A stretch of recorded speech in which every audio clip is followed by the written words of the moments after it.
Hey guys, and welcome back to another episode of Gaming with GreyHunter, where in this one we're going to be going over the military tab, the intrigue tab, the factions tab, and the religion tab. And seeing as we're going over military, we'll go over the whole idea of declaring war. So these ones are fairly easy to explain because a lot of it comes from fairly easy to understand concepts. So this episode will probably be a bit shorter than the other two. And then once we're done with this, we'll actually get to playing the first generation or so of our actual character. So let's start with the military tab. So in here you've got 3 tabs up top. So you've got your retinues, and that's your standing army. If you've got the DLC Legacy of Rome, you unlock retinues, and depending on how many places you have in your realm, how much technology you've got from your buildings, etc., like training grounds, or in the case of the Irish people, you can get the Galaglass training ground, which increases how many retinue people you have as well. And the training grounds, of course, retinue size goes up, as I just said, and if you've got a sufficient retinue cap, you can get one of these retinues. And the idea behind them is that they're a permanent standing army. So you pay the cost to form them up. So in the case of the Galaglass retinue, which is the Irish cultural special one, you can get 500 swordsmen, well, we'll call them swordsmen, 500 heavy infantry for 80 gold if you've got 1,000 retinue cap. So that'll give you 500 men who are at your personal beck and call whenever you need them. You have to pay for their upkeep through this, so you can pay it at maximum speed, at half speed, or you can not reinforce at all if you don't feel that you need to. Of course, this will burn out your money reserves, so when you actually get round to retinues, don't get too many of them too quick or you'll go broke, and that is a bad thing. But everyone has a special cultural one, so in the case of the Irish, it's a heavy infantry one. In the in the case of the Scottish, it's a pikeman retinue, which is actually really effective against cavalry and the like. For England, it's a longbow retinue, but only if you're of English culture. If you're of Norman culture, then you get knights. So the French and the Bretons, and I believe that the Anglo-Saxons actually get huscarls, so sort of like Galaglass again, but a little bit different. The Byzantines get cataphracts. I think most of the Easterners will get horse archers of some description, but the Rus get a heavy infantry retinue as well. For the Norwegians and the Swedish and the Danish, I'm not actually quite sure, but I'm assuming that it's a huscarl thing again, along the lines of the Anglo-Saxons. But I could be wrong. And Spanish, no idea. No idea at all. But the way you increase this retinue cap, excuse me, I'm still a bit sick, unfortunately. Now, the way you increase this retinue cap is through, 1, technology, so military organization. As it goes up, you get extra retinue. And you can also get it by conquering more land. So we've got 235, but if we were to press our claim on Desmond, we'd get an increase to that. So what else is in here? Well, there's the army levies, so that's how many men you can raise from your holdings. So there's your personally held land, so we can raise 887 men, and the vassals can raise 103. So when it means vassals, it means this fella, and all of Ormond, because we only personally hold Bunratty. So Bunratty provides us with 894 troops when it's fully reinforced, which is not too bad actually. It's pretty good for an opening duchy. So that's how you raise your men, by clicking on this button or this button. And if you don't want to raise them in lands that have enemies in them, just hold down control so that they don't get raised in places where they're going to just get immediately defeated. So that brings us to tab number 3, your fleets. You will need fleets to transport people for naval invasions, obviously, and a lot of the time, if the Pope calls a crusade over in this area, it's a lot faster to mount up your ships with your men and just sail there. It also helps that you can basically hold your ships here, and if there's a massive enemy army coming, just retreat back to it. Fairly simple stuff. It's the military. It's not overly complicated. You can also see how many men your vassals will give you. So in our case, the County of Ormond gives us 54. The city of Limerick, 51, and the Bishop of Killaloe gives us none, so he could provide 252 troops, but he's loyal to the Pope, so he won't provide us with anything. Which is another reason that bishoprics are kind of useless to be built if you decide that you're going to build extra places, like here, you can build new holdings. Bishoprics aren't really all that useful. There's not really much point to building them, so I don't.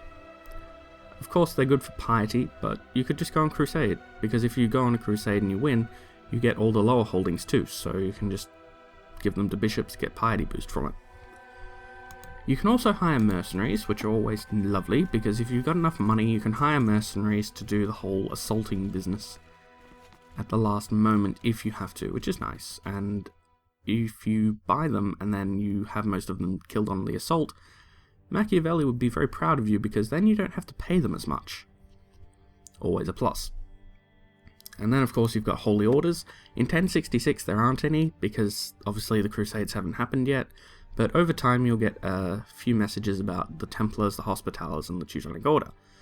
They're kind of cool, but they won't fight against the fellow Christians.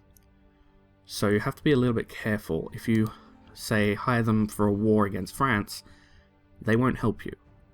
Unless France is a heresy, in which case they will help you. But if France is Catholic and you're Catholic, they're not going to help. They're just going to be like, we can't fight our brothers of the faith, what are you talking about? No, stop it. You're being silly. So there's all that. Military is fairly easy to understand. But the reason why this is important is because in this game, like all other Paradox games, you need a reason to declare war. So if we go to click on the Duke, is he the Duke? No, he's just the Earl of Dublin. Where's the Duke of?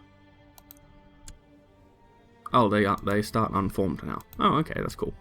Alright, well, he'll do. So if we click on the Earl of Dublin, and then we go to declare war, it'll say, he's not at war with us, so that's okay. We have no betrothals to close relatives. He's an independent. He holds none of our relatives hostage, and we are not bankrupt. But the big one is that we do not have a valid casus belli to declare war.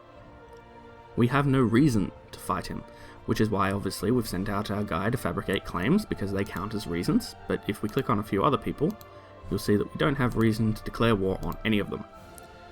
With one exception. Hello. Hello, Desmond.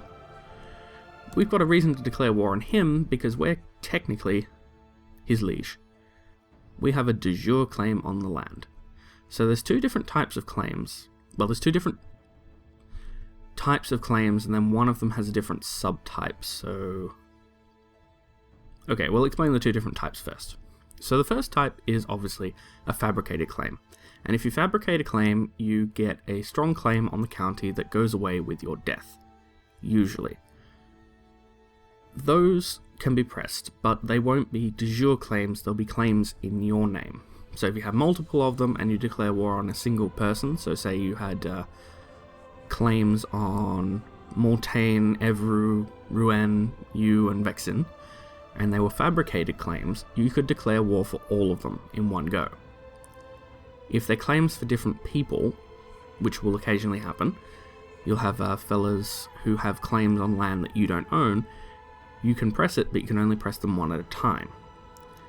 And those claims are divided into two different types. So there's strong claims, which can be pushed by anybody, and weak claims, which can only be pushed in certain circumstances. So can we find anybody who has a weak claim? No, we've got a claim on that. No claims. Do you have claims? Why is it there's never anybody around with claims? Okay, let's see if anyone has a claim on this guy's land. So you can go to claimants. Spymaster of Desmond. He's probably that guy's brother or something like that.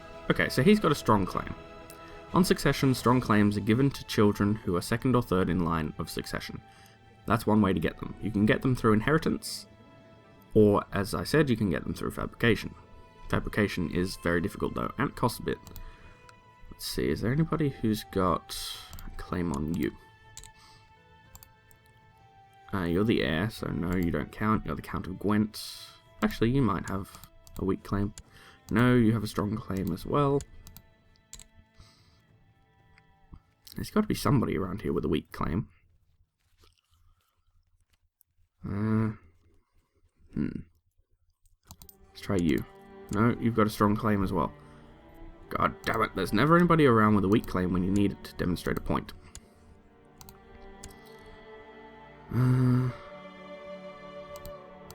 Actually, you might have a weak claim. Let's see.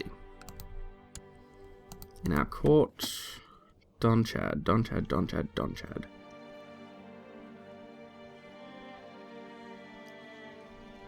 Actually, do you have a weak claim? No, you have no claim at all. Damn it. Alright, well, anyway, from my memory, you can pursue weak claims in times of regency, so when there's a child on the throne, if there's a woman on the throne and the claimant is male, if there's a succession crisis, and if you can get the Pope to endorse an invasion.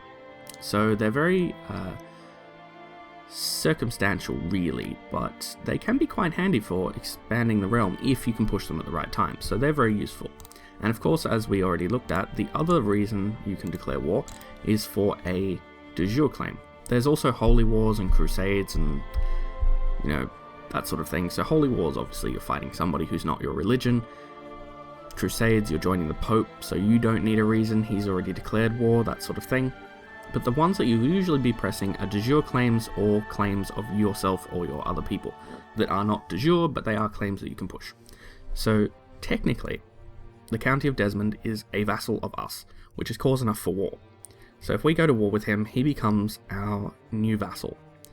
You can, of course, if you've got a de jure claim, ask them to join you, but a lot of the time they'll say no because you're generally not strong enough to make them do it. So right now he thinks he's more powerful than us, and he's probably right.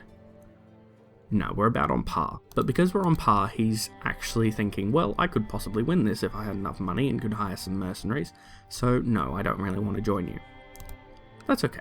You can declare war. We will probably do that in the time that we actually play through the game, but for now it's not really important, so let's move on to intrigue. Now, intrigue is awesome. You can plot against somebody, and generally those plots will be to gain land, so revoke a county or something like that. You can kill your wife or your husband, which occasionally you'll want to do if the Pope won't grant you a divorce.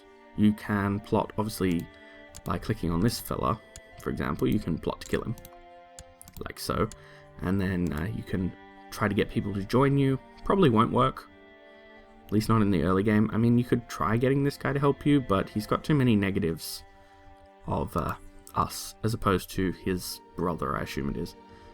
But also in here, you've got decisions. So you can invite people to court, generate somebody who's a priest, generate someone who's a noble, or generate just a random girl. Mainly so you can marry her off to somebody. You can hold a feast, which is nice. It improves your diplomacy for a little bit after doing it, and it improves how much people like you, which is always a lovely thing. You can hold a summer fair, which generally gives you good traits. It gives you a bit of prestige, and occasionally you'll be able to get things like charitable. Don't think you can get just from this one. I know you can from the feast. And of course there's the Grand Hunt. The Grand Hunt is a lot of fun because it gives you so many opportunities to get good traits like diligent, brave, that sort of thing. But it also runs the risk of killing you, which is a problem because you don't want to die. That would be a bad thing. And you can buy an indulgence for your sins. So basically the Pope says, yes, give us some money, we'll give you some piety. That could be useful if you need to create titles. So say you're 20 piety short of creating the Kingdom of Ireland, for example. You could do an indulgence for your sins, pay the Pope some money, and he'd give you a bit of piety. So then you might have enough to form the Kingdom of Ireland. Kinda cool, huh? So obviously, this is very, very important, this decision section. But more important even than that, is this. You've got threats. So occasionally, when people don't like you, it'll generally happen during succession crisis and that sort of thing, but people will think about revolting. So you'll have somebody pop up in here, you'll see what they own, you'll see how much they hate you, and then it'll be how much they think they can win. Well, not how much they think they can win, it's how likely they are to go, right, fuck it, and declare war. It's useful to look at this sort of thing, and for that reason, you've got these things called honorary titles. And honorary titles are good because you can pop them out to make people like you more. So, let's see. The Earl doesn't like us because we're a foreigner, he doesn't like some of our traits, and he doesn't like us because we've ruled for such a short time. But if we make him the cupbearer, now he's kind of more neutral towards us. Always a plus. So you can hand those out, or you can bribe them with money. People like him more. People will like you more if they're greedy and you give them money. So use it wisely, generally. And in here also you've got prisoners, so people held in your dungeon. Kind of unimportant unless you're at war and you capture somebody like a noble, in which case you could ransom them back to increase your war chest, which is nice. And occasionally when you siege a town and sack it, or a castle, etc., you'll get some of the inhabitants, and you can usually sell them back to the person you're fighting against because they're close family members, that sort of thing. And they'll be like, oh god, no, don't kill her, don't kill her. And you'll be like, okay, well I won't if you give me 20 gold. 20 gold can be a lot sometimes. And here you've got known plots. So a lot of the time this will be people trying to kill you, or at least somebody in your lands. Sometimes it'll be people if you hold too many titles, so say you've got 3 duchies, somebody who's in one of them will probably plot to try and get a claim on it, and then you can be like, oi, stop it. We'll see more of that when we actually play through, because right now obviously we haven't even gone past the start date, so nobody's plotting against us because we haven't had anything happen. All very cool. Factions is one that we kind of won't have to worry about for now, mainly because we are the top liege and we don't have anybody who we swear fealty to. But when you swear fealty to somebody, so say there was a king of Ireland, you would get different factions that you could be in. So you could be in one to lower the crown authority, one to install somebody else on the throne, one for independence, that sort of thing. You can generally use them to your advantage, but it's best to be the faction leader yourself, because if you happen to be powerful, which you usually will be, being the human character, you've got a bit more of an ability to take advantage of the game mechanics than the AI does, strange as that may sound. You don't want to join factions if you can avoid it, because if you join them and you happen to be powerful, the faction leader will often go, right, yep, we've got enough power, we can totally do it, even if they can't really do it. So you'll get dragged into a war where you probably won't win. Kind of irritating. So factions will come up when we have a kingdom. I might load up a different game where I'm playing as a duke or something like that, just to show you how factions work. But for now, it's not really relevant. It's kind of irrelevant anyway when you play through it, because the only factions that you'll have to worry about are if you're in charge. Because if you're just... if you're a duke and you swear fealty to a king, you can just ignore all the factions, because you are under no obligation to join one. You can join one, but the king will like you more, or the queen, if the case may be, will like you more if you don't, because they won't see you as a threat to your power, well, their power. Your power is obviously a threat, but you're not actively campaigning against them, if that makes sense. It makes sense to me, but it might not make sense to you, so hopefully I'm getting my point across quite well. Now finally we come to religion. So there's different faiths, and if we click on the religions tab, we can see which ones they are. So we've got some paganism, we've got some more paganism, Catholicism, more paganism, Orthodox, Shia, Neophysite, West African, Sunni, so I'm not even going to try and say it, Tengri, Sunni, those guys, the Persians, and we've obviously got Catholics. And we've got a funky one over here. Oh no, that's just a holy site. Okay, so the thing about religions is that sometimes, like the pagans, they won't be formed. So they'll just be a religion that they follow, but there's no religious head or anything like that. In the case of Catholicism, there is. Obviously, there's the Pope. And if you hover over this, you can see how religion is broken down. So every religious place, well, every religion has 5 holy sites. So it'll depend on which religion you have as to which ones they are. So for the Norse, there's obviously places in Scandinavia. For the West Africans, I can't remember exactly where they are, but one of them is in here, I believe. Perhaps 2. And obviously for people like the Muslims and the Coptics and that sort of thing, and Orthodox, there's different ones. The more you hold, the more moral authority you have, so the more powerful your church is. And in the case of pagans, once you've conquered enough places, I believe it is, sacked enough temples, and you hold all of the holy sites, you can reform your religion and have your own pope, as it were. So, religion is kind of important in most cases, because people not of your religion will declare war on you. Holy wars, that sort of thing. Holy wars are a bad thing. If you're Catholic, you can go on a crusade, so there's no crusade called at the moment. And if you are Muslim, I believe you can go on a jihad, but I don't know if you can call them or they just happen, because certain people can become caliphs. So I'm not exactly sure how Muslim religion works in this one, but Catholicism is the one that you'll generally be playing anyway most of the time, because it's hard to be pagan in 1066. It's easier in 867, but in 1066 it's fairly difficult. And of course, in this one you'll see the Pope. The Pope doesn't like us very much because we've got some traits that are kind of iffy in his eyes. We're all about the sex, and he's honest and we're not. But we've got some things in common with him, so we're both just. He likes temperance and he likes state diplomacy. Always a nice thing.